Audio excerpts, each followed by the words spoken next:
job on Ghost Recon Phantom is as the lead animator. I create character animations, I make our characters move, reload weapons, jump over things, take cover. The game wouldn't work without animations, and the animations wouldn't work without the code. It's a friendly, constant battle to make sure that we get things working properly. Actually, I'm kind of surrounded by programmers. I work really closely with them. So yes, Kelly poke me all the time. So we have a new animation, we need to put it in the games.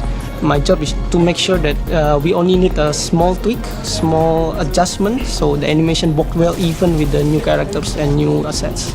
I tend to do most of my research online, just looking at videos to look at actions. It's quite difficult to get your hands on an SA-80 assault rifle here in Singapore. However, what is good is be able to act out the motion yourself, because then you realise if the animation you're doing is believable or not, or natural. I do tend to make a bit of a fool of myself inside the office, yeah, kind of prancing around and doing actions. I think the guys around here have kind of got used to me. So you can see him like taking a fake gun and actually posing and testing out some of the moves. And it's kind of funny, but it's very useful. I've been working with Kelly like all these years for movements, and I need to have this exact sound with his animation, and it all comes to these batches, game design, animation, then sound. Whenever I'm in the planning stage of doing an animation, I will call over Beige and I'll explain what I want the character to do and what I imagine the character is going to be doing. So it gives him a bit of a heads up so that he can be thinking about audio-wise what he's going to do and start to prep for that.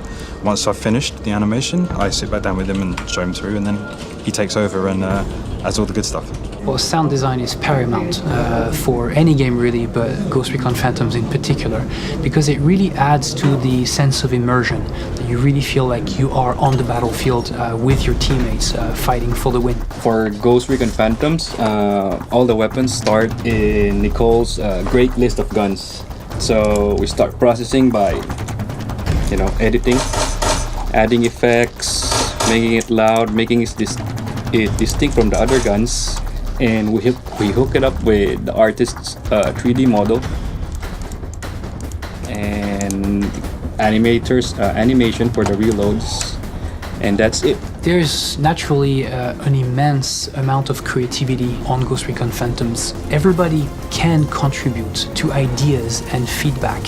Beach is constantly assaulted by people who come back to him and tell him, oh, you've made that change, you made this change, you've added that piece of music, you've added this feedback.